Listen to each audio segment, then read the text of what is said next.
Quand nous lisons le livre de la Genèse, nous voyons que Dieu crée. Et quand il crée, il y a d'abord un vide. La terre était vide.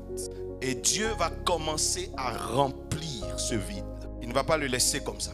Il le remplit comment? D'abord par son esprit. Il avait dit l'esprit de Dieu se mouvait au-dessus des eaux. Ensuite, Dieu remplit le vide par sa parole. Et Dieu dit, et Dieu dit. Et ensuite, on verra que Dieu va remplir par le pouvoir de sa main. Je prie que ton année soit remplie de la présence de Dieu. Que ton année soit remplie de la parole de Dieu. Et que ton année soit remplie des œuvres de Dieu. Que ces trois choses remplissent ton année 2021. Que ton année ne soit pas remplie de présence démoniaque. Quand Dieu parle, on est éclairé. Quand Dieu parle, on est béni. Quand Dieu parle, on est élevé. Quand Dieu parle, on est restauré. On est rassuré. Quand Dieu parle, il y a de l'espérance qui arrive. Quand Dieu parle, l'avenir s'ouvre devant toi. Une grande année est une année remplie par Dieu. Dieu aime remplir les espaces. David dit, Dieu fit un jardin, mais il n'y avait personne pour le cultiver. Il y avait donc un vide. Dieu prit l'homme, il le plaça dans le jardin. Chaque fois que Dieu aperçoit un vide, il trouve quelque chose pour remplir ce vide. Quand Adam se retrouve dans le jardin lui-même, Dieu l'observe et Dieu voit qu'il y a un vide dans l'histoire d'Adam. Adam n'a pas de femme. Il dit, je vais lui faire une aide semblable et il remplit la place. Je ne sais pas ce qu'il n'y a pas dans ta vie. Je ne sais pas s'il te manque quelque chose. Je ne sais pas s'il te manque quelqu'un. Mais mon Dieu est un Dieu qui remplit. Je ne sais pas qui est-ce qui a beaucoup de places vides dans son histoire.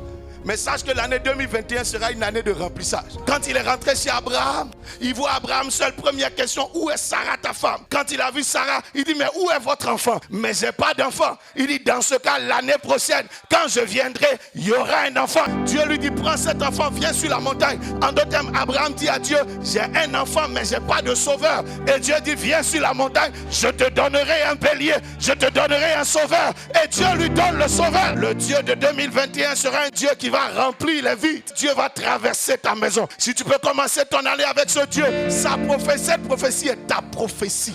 Elle est ta prophétie. Dieu dit, je vais remplir jusqu'à ce que ça déborde.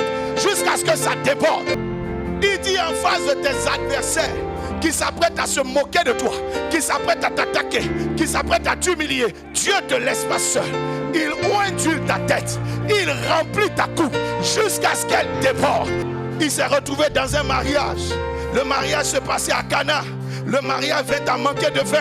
Il y avait donc un vide. Il prit les vases. Les vases étaient vides. Il dit, remplissez ces vases d'eau. Mais en chemin, parce qu'on avait besoin de vin, l'eau s'est changée en vin. Je dis à quelqu'un, ta vie ne sera pas remplie de choses que tu ne veux pas. Mais ta vie sera remplie de choses que tu veux, que tu souhaites. Tu peux commencer avec de l'eau, mais ça finira par du vin. Tu peux commencer avec de l'eau, mais ça finira par du vin. Je dis à quelqu'un, ton premier vase, c'est le vase de novembre, qu'il soit rempli. Que ton deuxième vase, le vase de décembre, soit rempli. Que ton troisième vase, le mois de janvier, soit rempli. Que ton quatrième vase, le mois de février, soit rempli. Que ton cinquième vase, le mois de mars, soit rempli. Que ton sixième vase, ton mois d'avril, soit rempli. Que ton mois de juin soit rempli. Que ton mois de juillet soit rempli. Que ton mois d'août soit rempli. Que ton mois de septembre soit rempli. Que ton mois d'octobre soit rempli. Et que ton année déborde.